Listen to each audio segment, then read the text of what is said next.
안녕하십니까. DSP 연구실 박사과정 이유진입니다.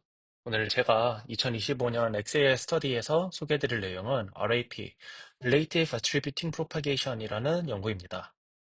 해당 연구는 아래 보이듯이 AAAI 2020에 소개된 Relative Attributing Propagation이라는 논문에서 소개된 내용으로 한국 고려대학교에서 나온 연구입니다. 오늘 발표의 순서는 먼저 LRP에 대한 리캡, 그리고 RAP에 대한 소개, 그리고 RAP의 성능에 대한 실험들, 그리고 결론 순으로 이어지겠습니다. 먼저 LRP에 대한 리캡입니다. 지난 XAI 스터디에서 이상민 석사 과정이 소개해준 LRP에 대해서 간단하게만 먼저 짚고 넘어가겠습니다. LRP의 경우에 먼저 목적을 먼저 설명드리자면은 LRP는 모델의 최종 예측을 각 입력 피처에 대해 분해해서 어떤 픽셀, 즉 각 어떤 피처가 얼만큼 해당 최종 예측에 영향을 주는지 파악하기 위해서 진행된 XAI 연구 중 하나입니다. 먼저 이 relevance, 즉 최종 예측에 영향을 주는 정도를 어떻게 파악하냐면은 모델의 최종 출력 fx에 시작해서 입력층으로 역전파를 해서 각 층의 뉴런들에게 해당된 relevance, 즉 관련도 R을 계산해주게 됩니다. 여기서 말하는 relevance R, 관련도라 하면은 LLP에서 relevance R은 해당 뉴런, 앞서 말했던 픽셀 같은 입력 특징이 최종 예측 값에 기여한 양을 나타냅니다. 이 relevance R은 큰 두 가지 특징이 있는데요. 먼저 보존성이라는 특징이 있습니다. 보존성이라고 하면은 각 레이어의 한 층에서 할당된 relevance R의 총합은 다음 층으로 전달되는 relevance의 총합과 동일해야 된다는 보존성이 있습니다.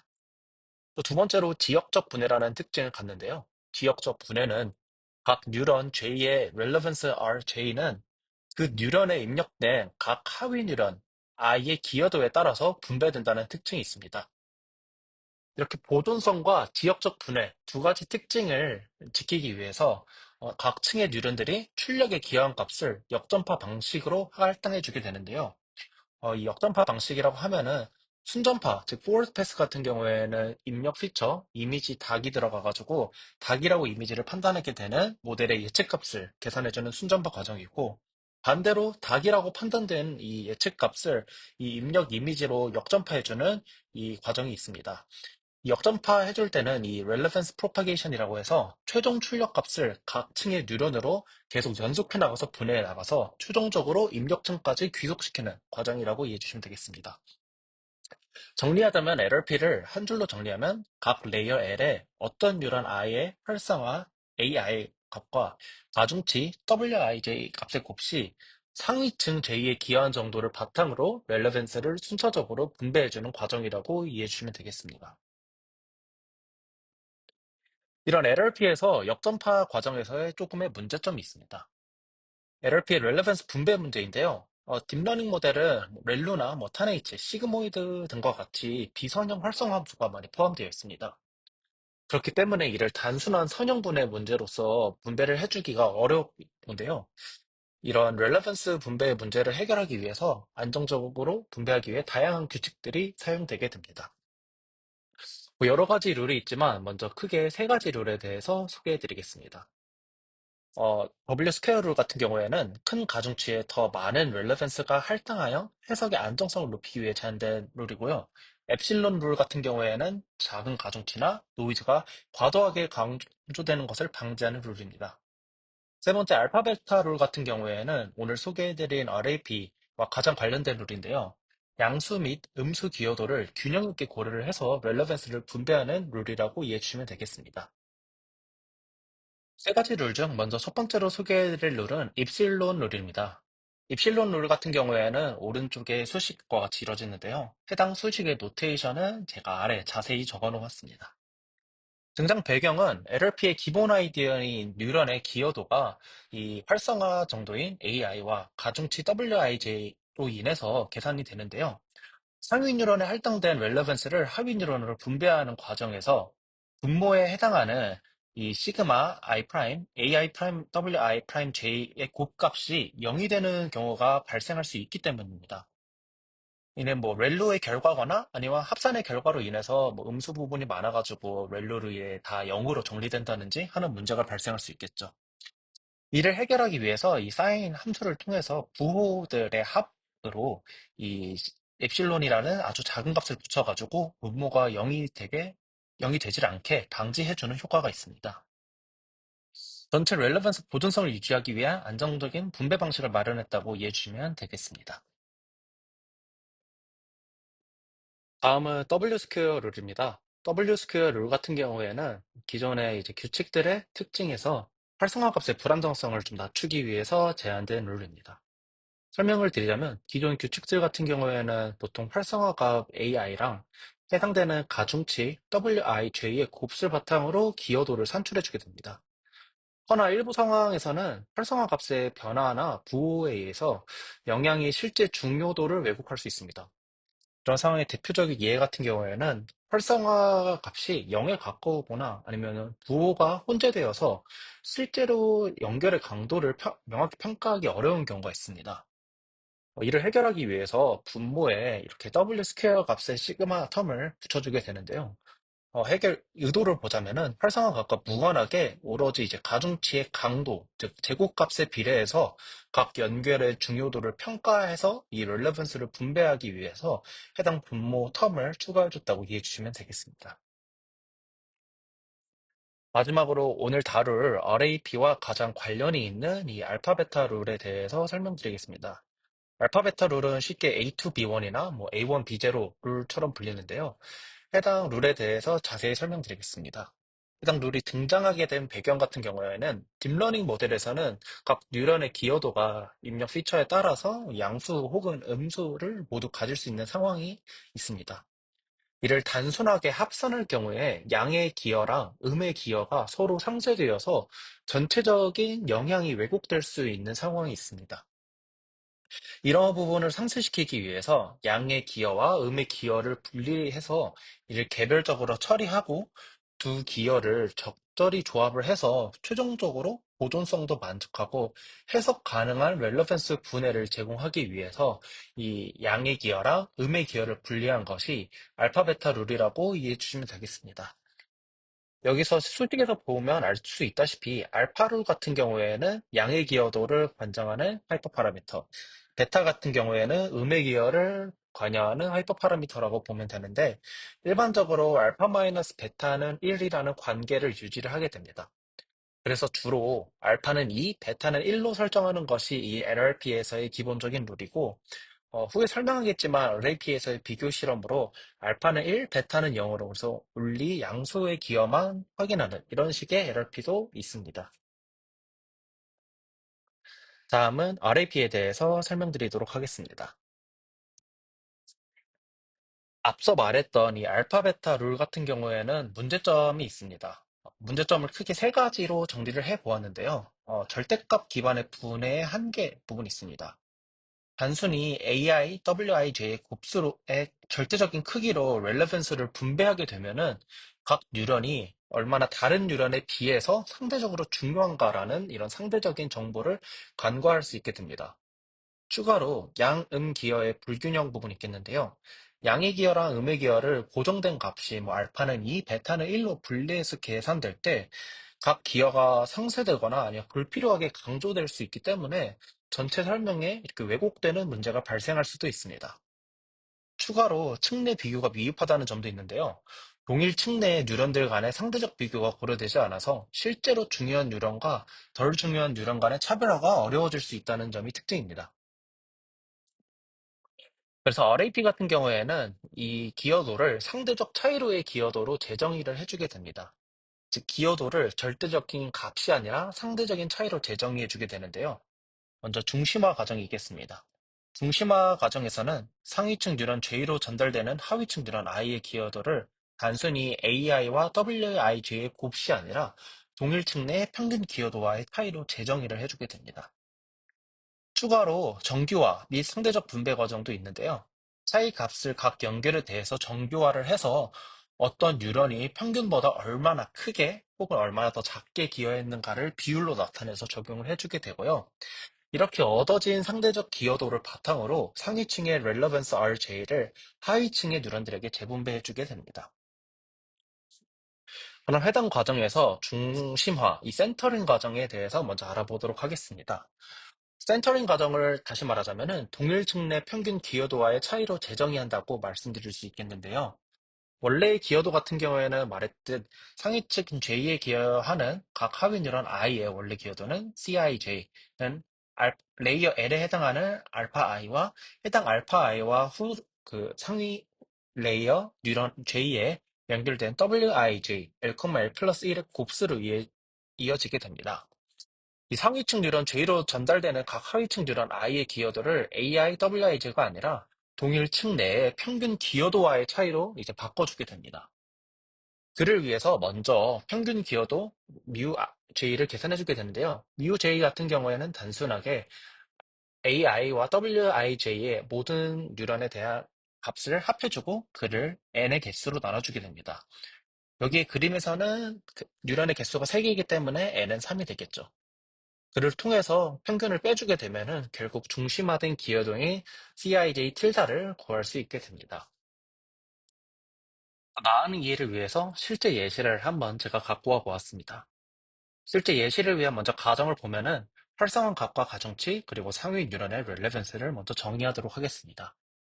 상위 뉴런의 렐레번스 RJ, L 플러스 1 같은 경우에는 먼저 10이라는 가정을 두고 각각 레이어 L에 해당된 뉴런 I는 1, 2, 3에 대한 활성화 값은 2, 4, 3이라고 하고 상위 뉴런 J에서 각각의 뉴런 1, 2, 3에 할당된 가중치를 각각 0.5, 마이너스 0.2, 플러스 1.0이라고 가정해 보겠습니다.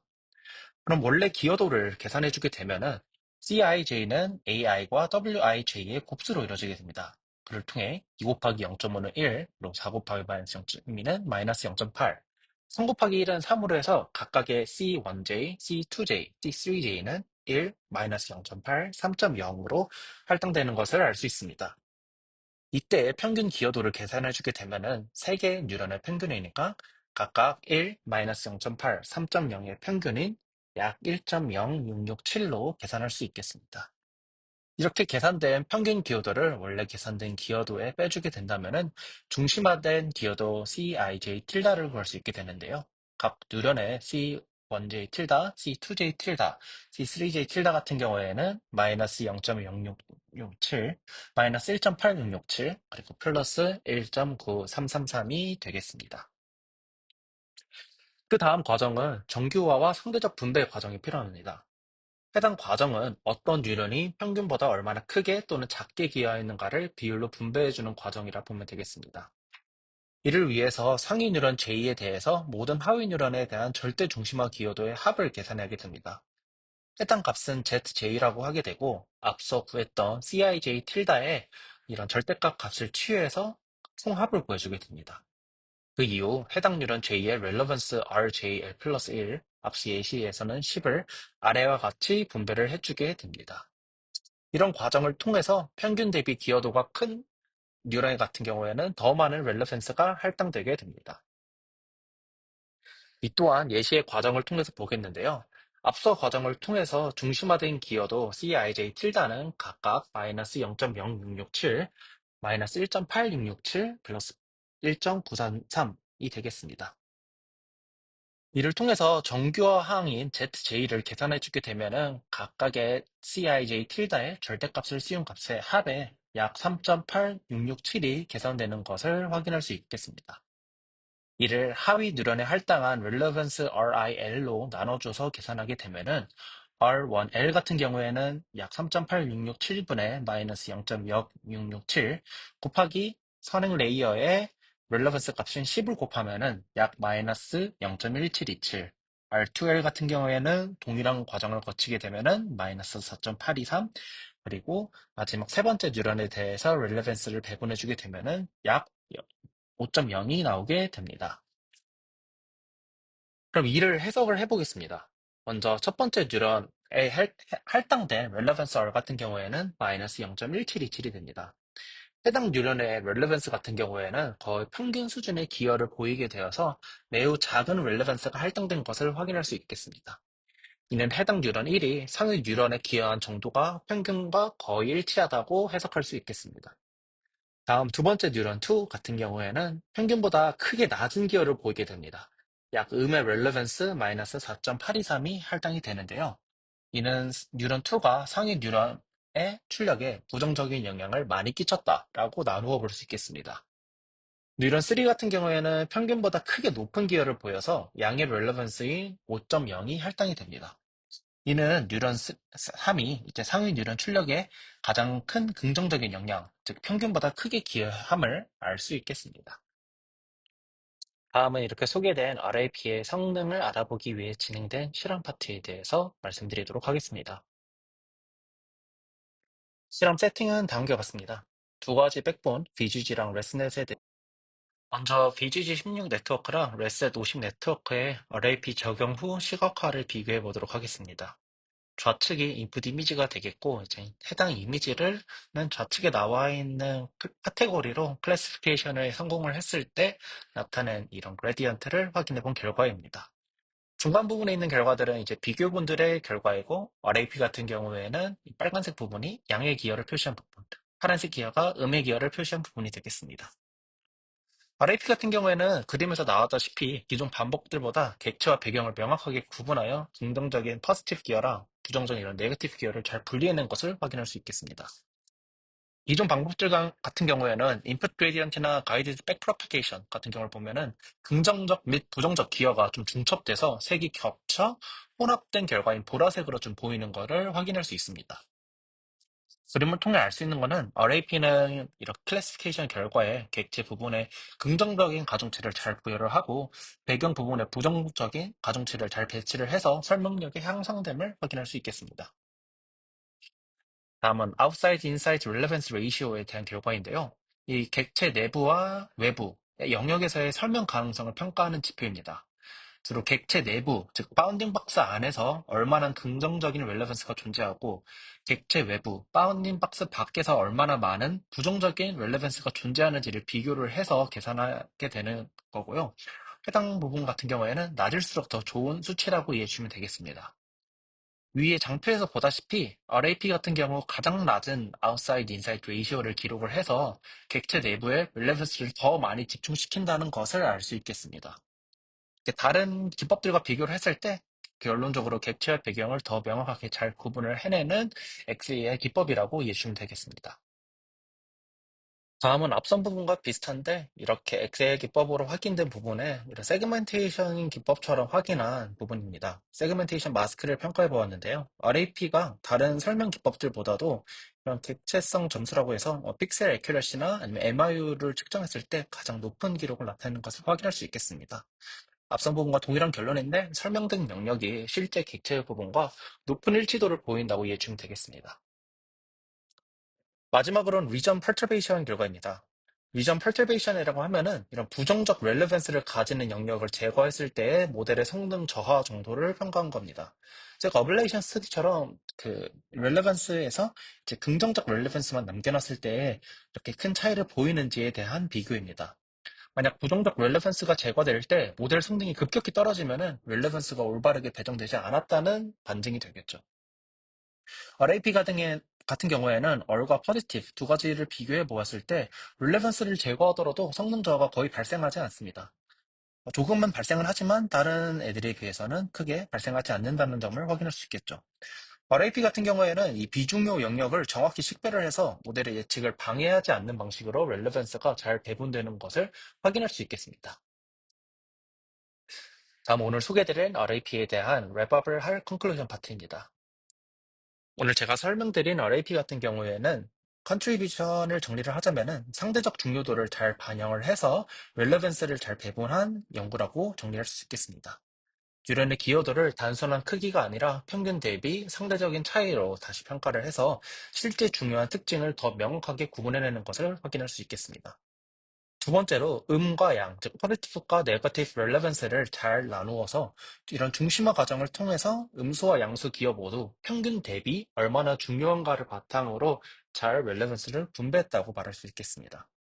이런 특징을 가진 RAP는 이 시각적 해석의 명확성을 가져올 수 있겠는데요. 이미지 분류나 이런 RAP가 생성하는 히트맵은 모델이 주목한 핵심 부위에 더욱 잘 두드러지게 나타나는 것을 앞서 나온 익스페리먼트의 그림의 결과로 확인할 수 있겠습니다. 또한 네거티브 이 렐러번스를 통해서 이런 불필요한 배경 노이즈를 잘 줄이는 것을 확인할 수 있겠습니다. 이를 다양한 실험적 검증을 통해서 디텍션, 인서션 매트릭이나 포인팅 게임 등 다양한 평가 지표에 RAP는 기존 LRP보다 우선 성능을 보임을 확인할 수 있겠습니다. 네, 지금까지 서울대학교 DSP 연구실 XI 스터디 2025에서 RAP 소개를 진행한 박사과정 이유진이었습니다. 감사합니다.